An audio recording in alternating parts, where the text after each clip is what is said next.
Hello everyone and welcome back to another episode of ELT Tips and Tricks. If you're new to this show, hello, my name is Mahinour Ragheb and I'm here to help you teach low-level students English as a foreign or second language. So far we've tackled teaching reading, speaking and listening. If you haven't checked any of the episodes, please make sure you listen to them. As for today's episode, it's about teaching vocabulary, so let's jump right into it. So, I know as a teacher who teaches English as a second language, and I have taught low level for so long, that there are lots of questions when it comes to teaching vocabulary. Actually, whether it's low level or intermediate or advanced, there are always these questions that goes through the teacher's head, and I have narrowed it down into 3 questions. So the first question is how to choose the vocabulary lists or items to teach the students.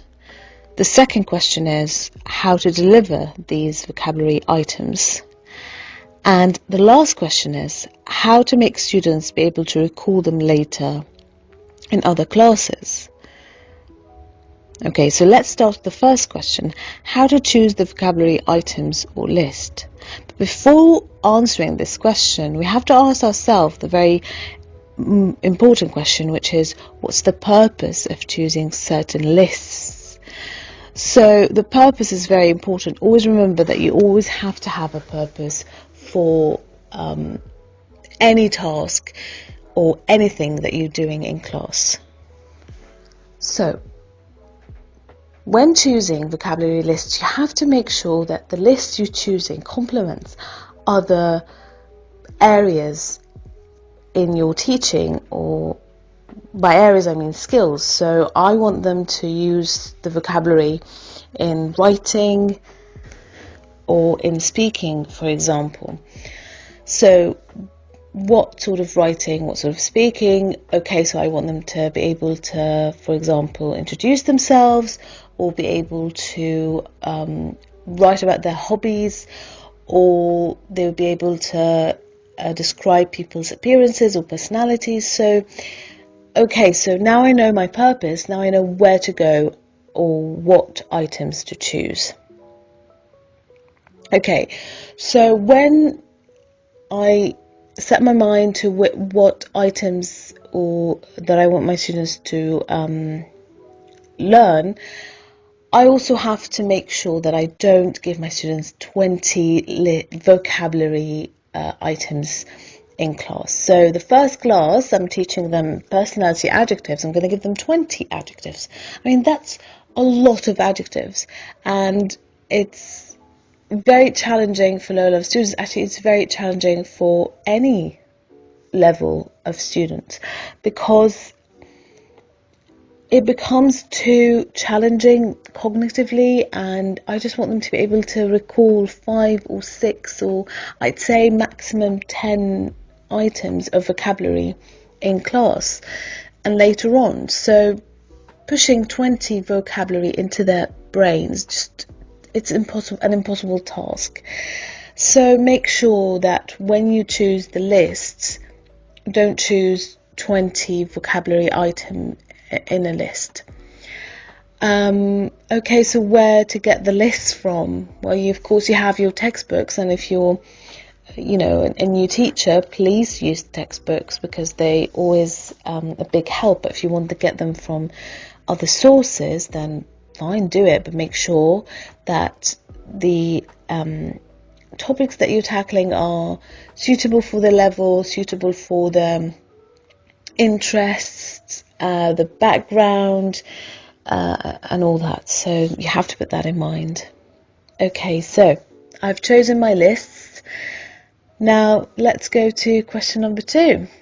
So how do I deliver the vocabulary? How do I teach it? So there are many techniques of teaching vocabulary. So you can show them pictures of the vocab items, or you can use realia. So let's say that you're teaching words about fruit and vegetables, and you go in class having apples and bananas and you show them, and that's a very nice way of teaching it. You can use miming in class or acting sometimes, and obviously you have to have a context, so you can use all the pictures and the miming and the realia, but within a context makes much more sense for the students. You can have a small reading text or a small listening track or a video, or you can actually come up with a story yourself, and just that would be your context. It doesn't have to be a reading text from the book. It could just be a nice story, and it's a nice relatable story. It could be about you. So personalizing things makes it much more interesting for students, and you get them very attentive. So you have to have a context. Teaching vocabulary within a context makes it so much easier for students to recall it later, and I'll talk about that next. Okay, so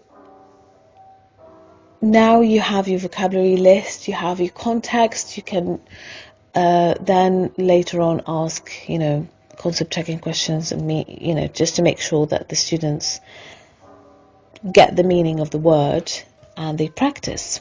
Brilliant. Okay, so they practice using controlled practice, like complete or choose the words, and then they have to do a practice, which is the free production practice, where they use the words more independently on their own.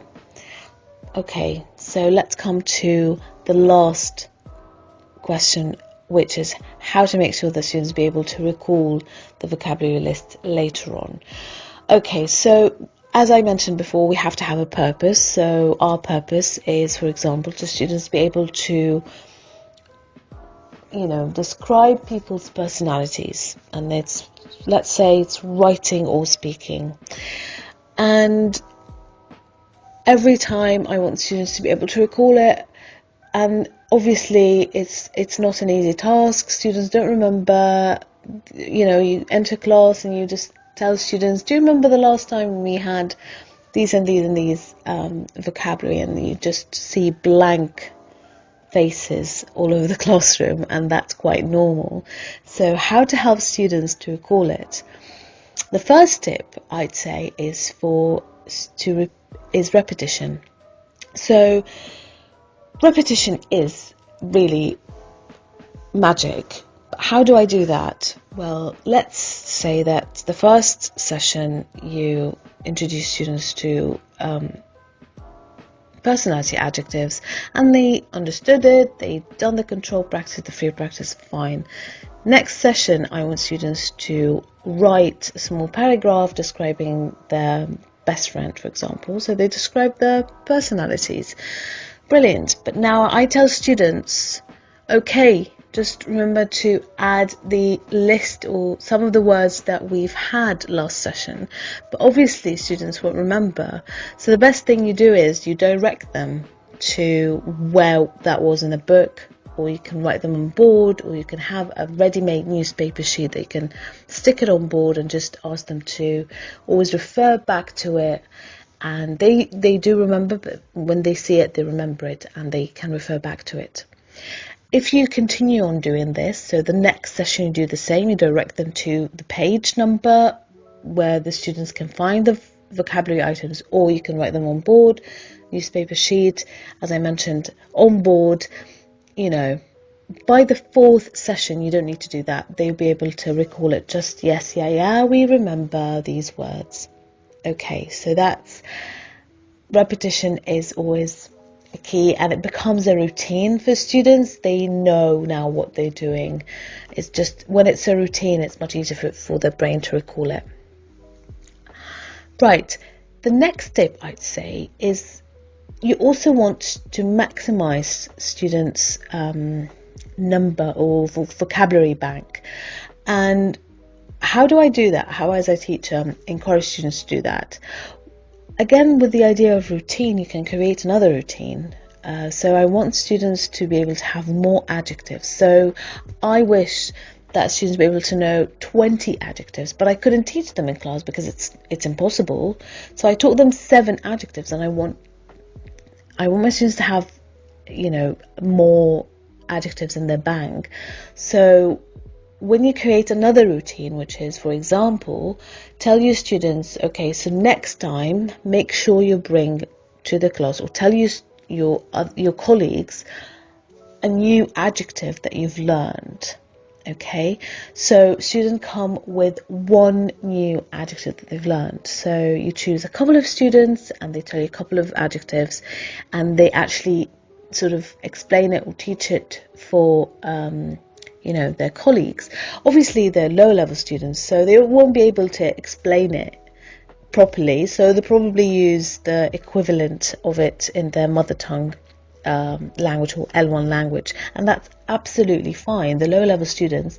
So it's okay, but they learn from each other, and they add it to the list. And you as a teacher, your role is to remind your students of the list they had in class, and then, okay, so your friend came today with a new word to add to the list, or new adjective to add to the list, and every session you choose a different student, and you